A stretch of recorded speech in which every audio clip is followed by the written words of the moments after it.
5 conseils pour réussir votre concours en 2024. Cette vidéo est tournée en 2024, mais si vous l'écoutez en 2025, 2026, 2027, 2028, etc., je suis certain que les conseils que je vais vous prodiguer aujourd'hui seront encore valables. Alors pourquoi j'ai envie de vous prodiguer des conseils aujourd'hui? Parce que moi, j'arrête pas de rencontrer des gens qui ont échoué à leur concours. Et oui, il y a de plus en plus de candidats dans les concours, c'est assez difficile d'obtenir un concours, surtout quand on s'y prend mal. Donc l'objectif un petit peu de cette vidéo, ça va être de vous aider à vous y prendre bien. Trop souvent, je vois des gens qui manquent de préparation, je vois des gens qui ont une mauvaise gestion de leur temps, et ça c'est important de bien gérer son temps, et je vois des gens qui ne savent pas maîtriser leur stress lorsqu'ils préparent un concours de la fonction publique, parce que c'est quelque chose qui est long, qui peut être stressant, donc il faut savoir le gérer, s'organiser pour que ce soit bien fait. Alors, aujourd'hui dans cette vidéo, donc comme je vous le disais, nous allons voir 5 conseils qui sont importants. Le premier, c'est de s'organiser dans votre préparation. Le deuxième, c'est d'avoir une bonne gestion de votre temps, je vous le disais précédemment. Le troisième, c'est d'avoir les bonnes techniques pour réviser. C'est important d'avoir les techniques qui vous permettent de travailler et d'être productif. Quatrième, c'est d'avoir les bonnes ressources pour réviser, parce que ce n'est pas toujours le cas. Et la cinquième, je vais un petit peu balayer une dizaine d'erreurs qu'il faut absolument éviter pour réussir son concours.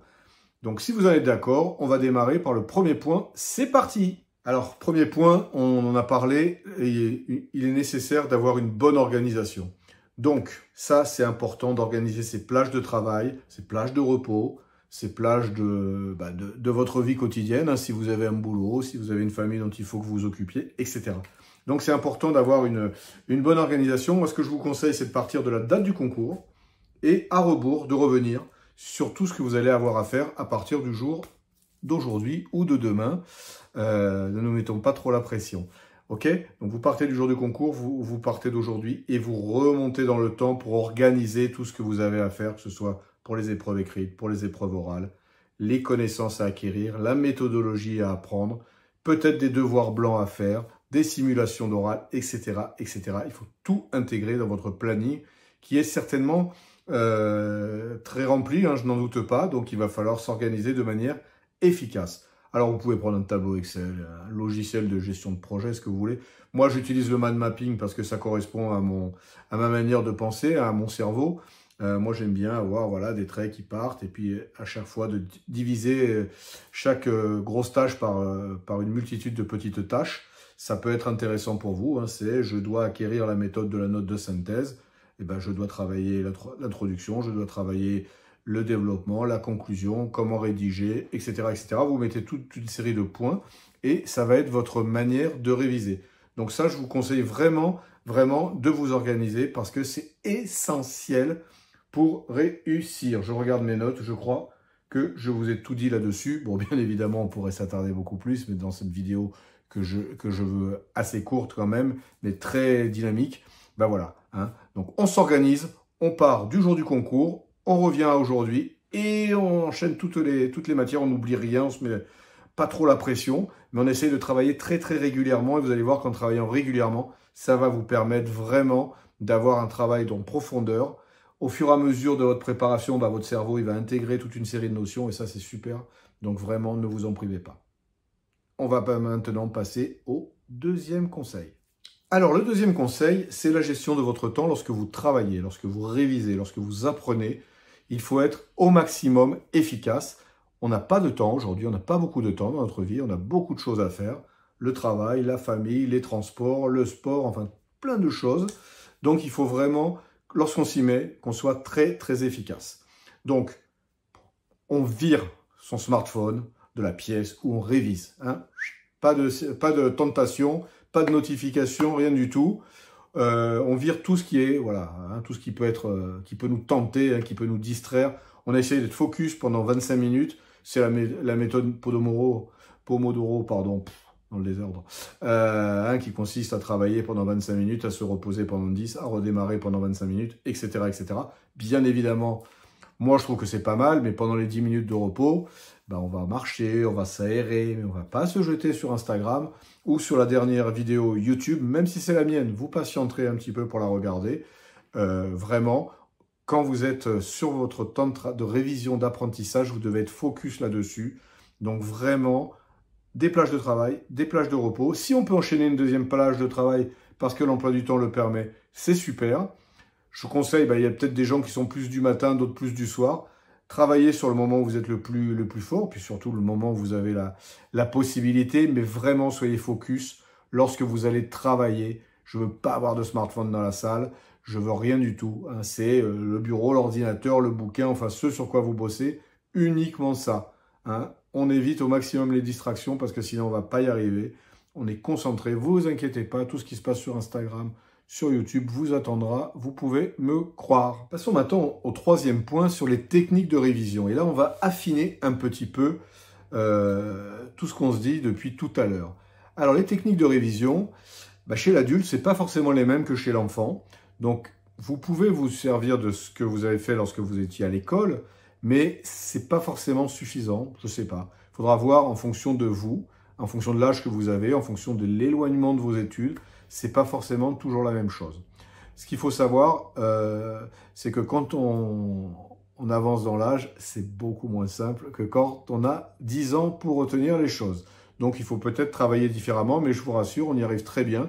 J'y suis moi-même arrivé, puisque j'ai passé mon premier concours, je crois que j'avais 35 ans, quelque chose comme ça. Donc on peut très bien y arriver. Alors, le premier conseil que je vais vous donner, c'est d'être régulier. Travailler de manière régulière. 1 heure, 2 heures par jour, par semaine si vous n'avez pas plus de temps. J'allais dire, ce qui compte, c'est d'avoir un travail qui est continu. Ne vous dites pas, tiens, ce week-end, j'ai rien à faire, je vais bosser 20 heures, comme ça, pendant un mois, je suis peinard. Non, surtout pas. Il faut de la régularité. Il faut que votre cerveau, il ait des infos qui viennent là régulièrement et que ça travaille là-dedans de manière inconsciente, vous en rendez même pas compte. Mais il faut vraiment que vous travaillez régulièrement. Moi, même si vous me dites que vous faites une demi-heure par jour pour votre concours, ça me va. La demi-heure, vous la trouvez très facilement. Hein. On enlève un peu de réseaux sociaux, on enlève les pubs à la télé. Le temps qu'on passe à regarder les pubs à la télé, c'est hallucinant. On utilise peut-être un temps de transport entre midi et 2, plutôt qu'aller discuter avec les collègues de travail. C'est pas toujours passionnant. Et on se dit, tiens, je vais plutôt utiliser ce temps intelligemment. Donc du temps, on en trouve. Donc vraiment, travaillez régulièrement. Fixez-vous des objectifs d'apprentissage, on en parlait un petit peu plus tôt. Hein, voilà, moi, je veux acquérir les techniques d'écriture, je veux que ce soit à telle date. Je veux avoir fait ma présentation d'oral à telle date. Fixez-vous des objectifs, pas trop ambitieux non plus, parce qu'il ne faut pas vous mettre trop la pression. On a une vie quand même qui est difficile. Donc, on le fait en avance. Plus vous anticiperez, moins vous aurez de pression de toute façon. Donc, je vous encourage vraiment, vraiment à travailler de cette manière. Donc, fixez-vous des objectifs, suivez-les, évaluez-les régulièrement. Et ça, c'est une très, très bonne technique de révision. Comme de passer des tests de temps en temps. Alors, si vous avez un suivi, vous faites une copie de temps en temps. Si vous êtes accompagné, vous pouvez faire des simulations d'oral de temps en temps. C'est des tests, ça vous permet de voir où vous en êtes dans votre préparation, et je pense que c'est très important. Ce qui me laisse à penser d'ailleurs, petit scoop, c'est qu'aujourd'hui je fais des simulations d'oral, mais je pense que je vais peut-être proposer un forfait de 3 simulations pour qu'on puisse avoir une progression assez régulière. Si vous voulez d'ailleurs savoir tout ce que je vous propose, vous allez bien évidemment dans la description de la vidéo, vous trouverez plein de choses. Autre technique que je conseille vraiment, c'est une fois que vous avez acquis une notion, mais c'est d'aller la présenter à quelqu'un qui n'est pas du tout de la partie, qui ne comprend pas forcément. Donc, je sais pas, j'ai appris la notion de dissolution de l'Assemblée nationale. Je vais aller expliquer à mon conjoint, à mes parents, à un ami, comment ça fonctionne exactement. Hein. Pareil, si j'ai fait ma présentation, tiens, je vais aller la tester auprès de proches. Peu importe, mais vous voyez, c'est bien de faire ça. Autre technique que moi j'utilise, j'en ai parlé un petit peu plus tôt, c'est la carte mentale. J'essaye moi de retranscrire après ce que j'apprends avec des grandes idées, et puis avec quelques sous-parties dans chacune des idées. Et ça permet moi de réfléchir et de bien réciter en fait de manière écrite tout ce que j'ai appris. Et c'est plutôt intéressant de faire de cette manière parce que ça nous oblige à réfléchir. On n'apprend pas bêtement, on récite pas bêtement en tout cas, et ça le fait de manière très intéressante et très cohérente. Donc moi je fais comme ça. En tout cas, c'était et c'est toujours une de mes techniques de révision, d'apprentissage, parce que je continue d'apprendre continuellement. Dernier petit conseil, dernière technique de révision, relisez vos notes, relisez votre mind map, réécoutez vos audios si vous avez des audios, regardez les vidéos, pourquoi pas, mais attention aux écrans, juste avant de vous coucher.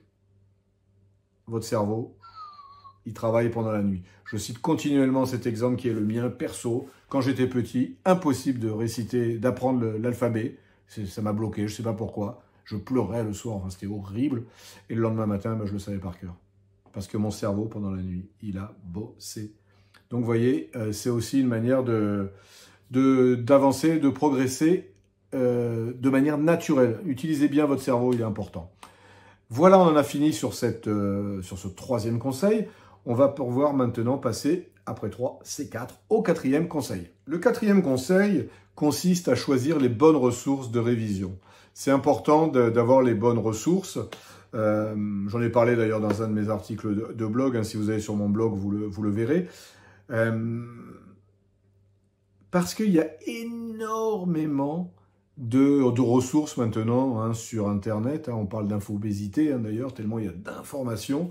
Et c'est difficile parfois de faire le tri. Donc petit conseil préalable, les meilleurs supports c'est les miens hein, finalement. Donc regardez mes vidéos, abonnez-vous, suivez mon accompagnement. Vous aurez le lien pareil dans la description de la vidéo.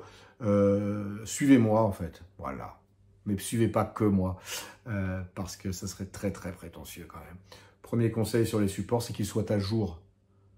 Très souvent, lorsqu'on va sur Google, on tape, hein, je cherche telle ou telle notion, et puis ce qui sort, c'est ce qui est le mieux référencé, c'est ce qui est le mieux travaillé pour Google, pour les moteurs de recherche. Voire ce sont des choses sponsorisées, donc pour lesquelles on paye. Hein, on paye des pubs pour être bien placé sur le... Ce n'est pas forcément les meilleurs supports, ce sont les mieux placés. Donc faites très attention à ça. Faites très attention à ce que ce soit à jour. Donc quand vous allez lire un article de blog, regarder une vidéo, etc., essayez de voir la date à laquelle ça a été publié. Les réglementations varient très très rapidement, donc il faut vraiment être vigilant là-dessus. Donc des supports à jour, c'est mon premier conseil. Mon deuxième conseil, c'est d'avoir des supports variés. Voilà, je vous disais, mes supports sont excellents, mais ne suivez pas que moi. Allez, hein, il y a des sites, alors je ne vais pas faire de pub pour personne, mais des sites comme Service Public, par exemple, .fr, ça va vous donner de bonnes notions relatives au service public et à toutes les notions qui sont liées à la fonction publique. Donc, n'hésitez pas à aller voir ça. Et le troisième conseil sur les bons supports de révision, c'est d'aller sur des supports différents, sur des formats différents, de l'audio, de la vidéo, de l'écrit. En fonction de notre cerveau, il y a des choses qu'on retient mieux quand c'est écrit ou quand on l'entend, quand on le voit. Ça dépend vraiment de chacun et de chacune. Mais c'est bien d'avoir des supports variés parce que ça va vous permettre de rentrer dans différentes directions du cerveau. Et là, ça va multiplier vos chances d'apprentissage, de réussite. Donc, c'est vraiment important. Okay, donc, sur les formats, on fait bien gaffe. Tous les formats, sur les supports, pardon. Tous les formats, des formats variés, des supports variés et surtout des supports à jour. C'est absolument essentiel. Ça, c'était le quatrième conseil. On va passer au cinquième conseil. En fait, je vais vous lister une dizaine d'erreurs que je vois très fréquemment. Alors, quelles sont ces 10 erreurs que je vois très fréquemment? Il y en a certaines, vous allez comprendre que ça vient des conseils que je vous ai donnés. Hein, c'est le contraire, c'est le fait de ne pas les suivre. Mais il y en a d'autres également. Donc, je vais regarder un petit peu mes notes parce que je ne les connais pas par cœur.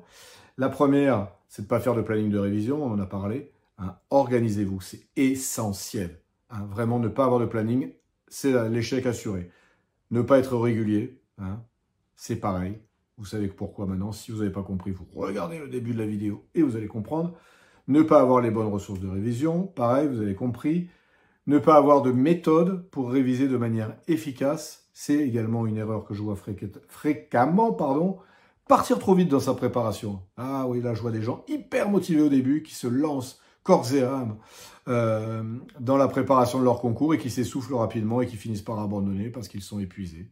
Hein, syndrome de burn-out. Donc, faites bien attention à ça. On travaille régulièrement. Ne pas comprendre ce qu'on attend de vous dans les épreuves. Il est important également de bien comprendre, de bien lire les attendus. Qu'est-ce qu'on attend de vous? Par exemple, quand on parle de notes de synthèse, par exemple, ou d'analyse de texte, je vois trop souvent des gens qui récitent, qui rappellent ce qui s'est dit. Non, on vous demande d'analyser.